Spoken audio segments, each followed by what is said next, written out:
नमस्कार, मैं हूं सत्य प्रकाश शुक्ला। आप देख रहे हैं इंडिया बलरामपुर न्यूज़। हमारे साथ मेहमान जुड़े हुए हैं, चूँकि ये दिल्ली से आकर ये कांग्रेस के प्रवक्ता हैं और इनसे हम बात करेंगे इस समय जो वर्तमान सरकार है भ्रष्टाचार मुक्त करने का और अपराधियों को सलाखों के पीछे भेजने का काम कर रही है। इस पर इनकी क्या राय है? देखिए, मैं पहले भ्रष्टाचार से ही बात करूंगा। पहला सबसे बड़ा भ्रष्टाचारी असम का मुख्यमंत्री। हम नहीं कहते, अमित शाह ने भी उसको भ्रष्टाचारी कहा था। और जैसे ही भ्रष्टाचारी ने सदाचारी का चोला ओढ़ा, भाजपा का पट्टा पहना, वो सब कुछ सही हो गया।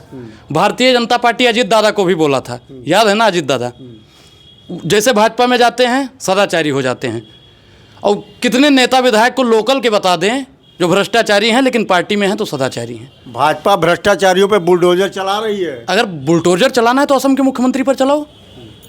पीपी किट घोटाला, कोरोना में कितना बड़ा घोटाला, बुलडोजर ही चलाना है तो नरेंद्र मोदी जी पर भी चलना चाहिए। पूछिए कैसे कि हर दिन सिलेंडर भरवाते हैं, आप नहीं भरवाते हैं?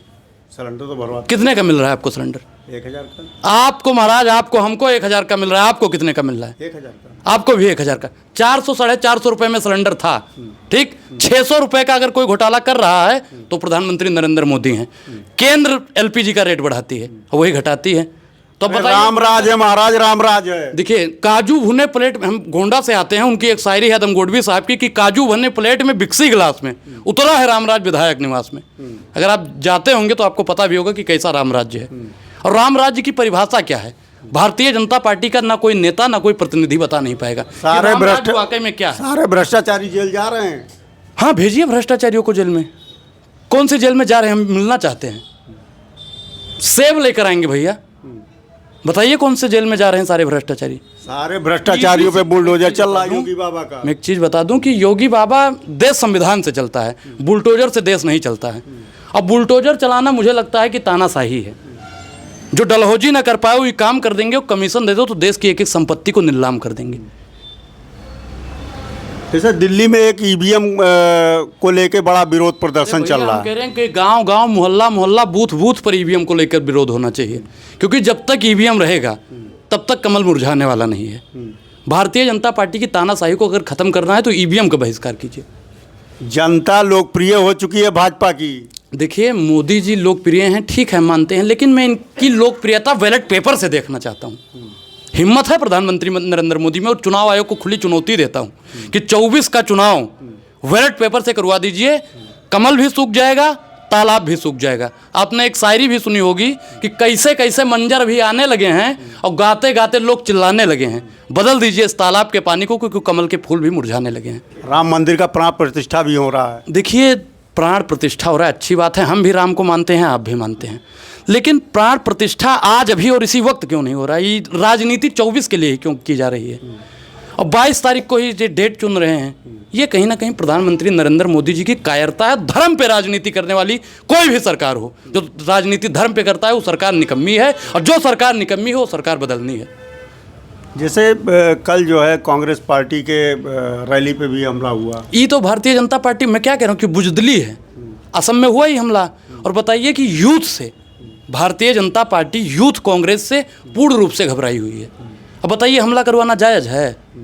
हैं? जयराम रमेश जी की गाड़ी रोक दी गई, अब बताइए जायज़ है? भारतीय जनता पार्टी पूर्ण रूप से बौखलाई हुई है। उसके आगे हार का डर है, जो है ना, बहुत डरे हुए हैं मोदी जी। पत्थरबाज और अपराधियों को जेल की सलाखों में भेजा जा रहा है महाराज। देखिए, अपराधियों को भेजना है, मैं कितने अपराधी को गिनवाऊँ? यहाँ से शुरू करूँ या वहाँ से शुरू करूँ? नीचे से ऊपर तक सबकी लिस्ट है। किसी पे 72 मुकदमा दर्ज है तो किसी पे 52 दर्ज है। और चाहे आपके क्षेत्र का हो, चाहे हमारे क्षेत्र का हो, चाहे दिल्ली के दरबारों में बैठा हो, मेरा सब दुश्मन अर्पित ना होगा दिल्ली के दरबारों में, चाहे जीवा कट जाए मेरी खड़े खड़े बाजारों में। तो हम तो भैया बोलेंगे।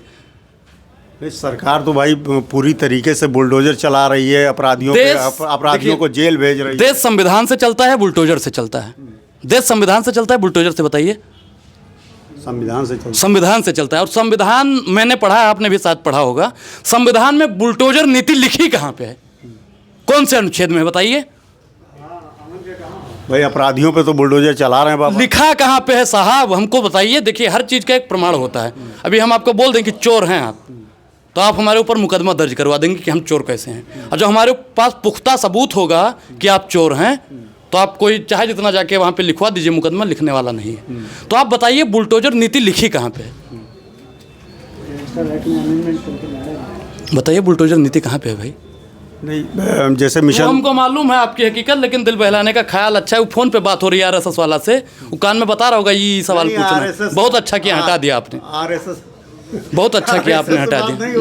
नहीं, मैंने फोन किससे बात हो रही थी फिर? अरे फोन तो 500 आएगा खाते में, 500 खाते में आएगा, घबराने की जरूरत नहीं है। सवाल महंगाई पर सवाल पूछिए। सुनिए सर, महंगाई पर सवाल पूछिए, महंगाई तो है ही नहीं। शिक्षा पे सवाल पूछिए। महंगाई तो है ही नहीं। मैं सरकार में इस सरकार में तो भाजपा करे महंगाई है ही नहीं। अच्छा एक चीज बताइए भैया, 50 और 55 वाला डीजल पेट्रोल, 50 और 55 वाला डीजल पेट्रोल आज 100 और 110 में मिल रहा है, महंगाई नहीं है। कहाँ महंगाई है? 15 और 20 रुपए किलो वाला आटा आज 35 और 40 में मिल रहा है, महंगाई नहीं है। भाजपा सरकार में रहा भाई। सुनिए, मैं फिर बोलूंगा अपनी भाषा में, मैं आ जाऊंगा तो आप कहोगे कि बदतमीजी कर रहे हो, तो मुझको बोलने दीजिए। आप बताइए कि 400 वाला सिलेंडर आज 1100 रुपए में, 1000 रुपए में मिल रहा है, महंगाई नहीं है? बताइए साहब। भाई भाजपा सरकार है, भाजपा सरकार कह रही है महंगाई नहीं है, लोगों को दिख रहा है, विपक्षियों को दिख रहा है। अच्छा एक चीज़ बताइए, महंगाई, मैं भारतीय जनता पार्टी का ही पट्टा पहन लेता हूं और मुझे 400 रुपये का सिलेंडर मिलने लगे तो मैं देशवासियों से भी अपील करता हूं कि आप सब के सब भारतीय जनता पार्टी का पट्टा पहन लो। अगर भारतीय जनता पार्टी का पट्टा पहनने के बाद डीजल पेट्रोल 50-55 में हो जाए तो पहन लीजिए पट्टा। फिर महंगाई नहीं लग रही है ना। किस चीज़ में महंगाई आपको नहीं लग रही बताओ? भाई किसान जो है पूरी तरीके से ये देख रहे हैं, ये क्या है, ये क्या है पहले बताइए। किसान ये क्या है, मैं पूछ रहा हूँ। वादा था किसानों की आय दुगनी होगी, अडानी जी की आय दुगनी होगी। मैं पूछ रहा हूँ ये क्या है भैया, ये क्या है? ये तो कलम है। कलम है। और इस पे कितने % का टैक्स है? 18% की GST पढ़ने पर भी लगा दी गई है। अब बताइए, जो सरकार शिक्षा पे टैक्स लगा दे वो तो विकास में है नहीं है? वो तो सरकार करे विकास के लिए है। कौन सा विकास कर दिया इस देश में? विकास पैदा करने के चक्कर में, मैं बहुत महीन बात बोलने जा रहा हूँ, अगर प्रधानमंत्री जी यशोदाबेन जी के साथ में रहते तो वाकई में विकास पैदा हो जाता। लेकिन एक चीज़ आप बताइए कि इस देश में विकास तो साफ पैदा नहीं हुआ, महंगाई पैदा हो गई, बेरोजगारी पैदा हो गई, मंदी पैदा हो गई, भूखमरी पैदा हो गई, GST पैदा हो गई, लेकिन विकास साहब ना पैदा हुआ। अब विकास कब पैदा होगा ये राम ही जाने। अरे विकास के लिए तो भाजपा जो है। विकास आपकी नज़र में विकास किसे कहते हैं? विकास तो हो रहा है। मोदी जी हैं, अडानी जी हैं, मेहुल चोकसी, नीरव मोदी, सब कुछ है, लेकिन विकास भारतीय जनता पार्टी में कहाँ है भाई? विकास है तो हो रहा है। विकास की परिभाषा क्या है? मुझे विकास बताइए, मुझे नहीं दिखता है। मुझे निर्माण हो रहा है। देखिए, वो सुप्रीम कोर्ट का आदेश है, वो पैसा आपका भी लग रहा है उसमें, हमारा भी लग रहा है उसमें, तो चंदा लगा है। आप बताइए विकास भारतीय जनता पार्टी ने एम्स कितना बनाया? कितना एम्स बनाया है भाई? कितना विश्वविद्यालय बनाया है? कितना विश्वविद्यालय बनाया है? मंदिर मस्जिद बनाए न बिगड़े, सोन चिड़ैया बनी रहे, देश के जनता भाड़ में जाए, अपन कुर्सी बची रहे। ये भारतीय जनता पार्टी की राजनीति है। मंदिर में मेरी आस्था है, लेकिन भारतीय जनता पार्टी जो फर्जी राजनीति कर रही है उसमें मेरी कोई आस्था नहीं। बताइए आप विकास, मुझे विकास का मतलब बताइए। आप फंसे हुए हैं, RSS वालों को फोन कर लीजिएगा, शायद वो कुछ बता दें आपको।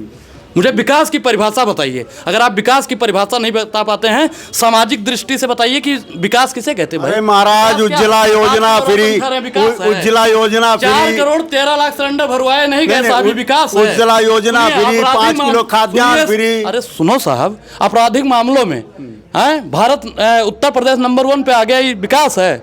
कौन सा विकास है भाई? उनकी फाइलों में गांव का मौसम गुलाबी है, मगर ये आंकड़ा झूठा है, दावा भी किताबी है।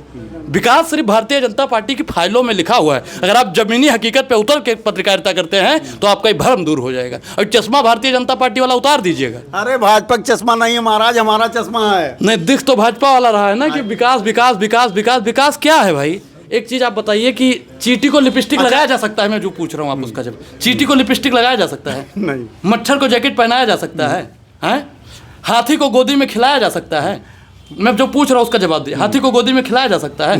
ठीक उसी प्रकार भाजपाइयों को समझाया नहीं जा सकता साहब। और हमारे गुरु जी कहा करते थे कि समझे तो समझाए दे और बताए दे ठोर, ना समझे तो ठीक है 2 धक्का दे दे। और तो ऐसे ही भाजपा लोगों को भैया समझाना नहीं चाहिए उनको। महाराज उज्ज्वला योजना फ्री, बिजली कनेक्शन फ्री, और 5 किलो खाद्यान्न फ्री, और युवाओं को नौकरी भी दी जा रही है। अब आप बताइए कितना। अब एक चीज़ बताइए, प्रधानमंत्री नरेंद्र मोदी जी का वादा था कि हर साल 2 करोड़ रोजगार देंगे। 10 साल पूरा होने वाला है, 20 करोड़ रोजगार दे दिया गया है भैया, आपने भी देखा होगा। 20 करोड़ मिल गया?